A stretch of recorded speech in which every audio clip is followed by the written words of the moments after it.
முருகர் எங்களோடு தான் இருக்கின்றார். மாண்புமிகு தமிழக முதல்வரோடு உறுதியாக இருக்கின்றார். அண்ணாமலை இந்த தமிழகத்தை கைப்பற்றி விடலாம் என்று காவடி கூட எடுத்து பார்த்தார். சம்மர் ஹாலிடேஸ் வந்தாச்சு, நம்ம ஜிடி ஹாலிடேஸும் வந்தாச்சு. GT holidays, south India's #1 travel brand.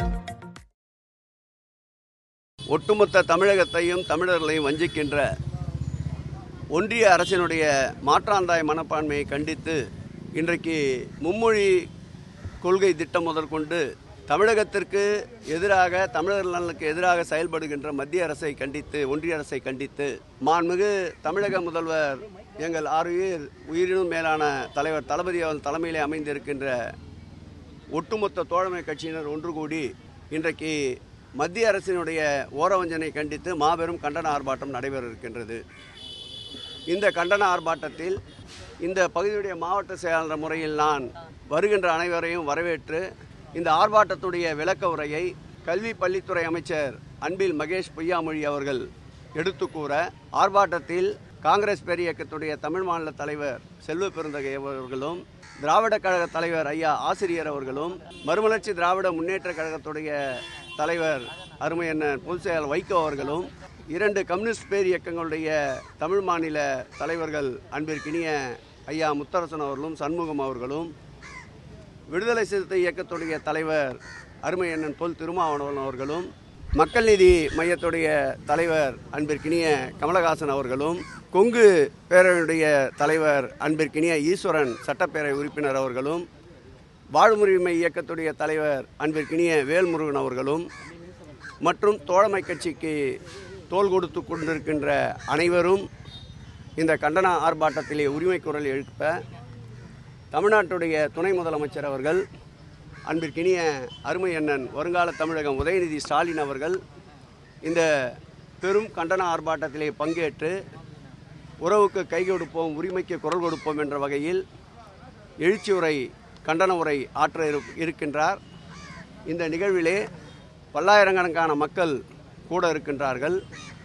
வருகின்ற மக்களுக்கேற்ப போக்குவரத்து நெரிசலின்றி பணிகளை மேற்கொள்வதற்காக கள ஆய்விற்கு நானும், பெருநகரத்துடைய மேயர் பிரியா அவர்களும், துணை மேயர் மகேஷ் அவர்களும் மற்றும் இந்த பகுதிக்குள்ளடங்கிய உள்ளாட்சி மன்ற பிரதிநிதிகள், கழக நிர்வாகிகள் இந்த களப்பணியிலே ஈடுபட்டிருக்கின்றோம். அந்த புதிய கல்விக் கொள்கையை அமல்படுத்தி தீர்வோம், தமிழ்நாட்டில் இதை வச்சு அரசியல் செய்யறாங்க. நேற்று தர்மேந்திர பிரதான் கூறியிருக்கார். மாண்புமிகு தமிழக முதல்வர் அவர்கள் ஏற்கனவே கடுமையான தன்னுடைய கண்டனத்தை தெரிவித்திருக்கின்றார். தமிழகத்தை வேறு கோணத்தில் நீங்கள் பார்க்க வேண்டிய சூழலை ஏற்படுத்தி விடாதீர்கள் என்று எச்சரித்திருக்கின்றார்.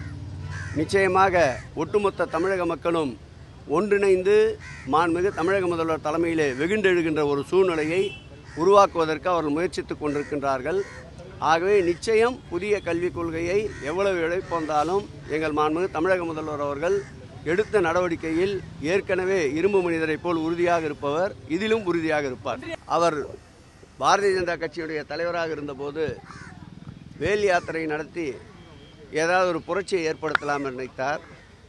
அவர் வேல் யாத்திரைக்கு பிறகுதான் இந்த தமிழக மண்ணில் திராவிட மாடல் ஆட்சியை மாண்புமிகு எங்கள் உயிரினும் மேலான அன்பு தலைவர் தளபதி அவர்கள் உருவாக்கி காட்டினார். அதன் பிறகு அண்ணாமலை ஆன்மீகத்தை கையிலே எடுத்து ஏதாவது ஒரு வகையில் இந்த தமிழகத்தை கைப்பற்றி விடலாம் என்று காவடி கூட எடுத்து பார்த்தார். காலிலே செருப்பணியாமல் கூட நடந்து பார்த்தார். ஆனால் தமிழக மக்கள் 39 அல்ல 40 தமிழகத்திற்கு என்று நாடாளுமன்ற தேர்தலில் விடையளித்திருக்கின்றார். தமிழ்க்கடவுள் முருகனுக்கு பெருமை சேர்க்கின்ற திராவிட மாடல் ஆட்சி மாண்புமிகு தமிழக முதல்வர் தலைமையில் அமைந்திருக்கின்றது. இந்த ஆட்சியை போல் எந்த ஆட்சியிலும் தமிழ்க்கடவுள் முருகனுக்கு பெருமை சேர்த்ததில்லை. அறுபடை வீடுகளையும் இன்றைக்கு புனரமைக்கின்ற பணியிலே 817 கோடி ரூபாயை ஒதுக்கீடு செய்து இன்றைக்கு முருகனுக்கு பெருமை சேர்த்து கொண்டிருக்கின்றோம், தமிழ்க்கடவுள் முருகனுக்கு. அதேபோல் இந்த ஆட்சி ஏற்பட்ட பிறகு இதுவரையில் 105 முருகர் திருக்கோயிலுக்கு மாத்திரம் திருப்பணிகளை செய்திருக்கின்றோம்.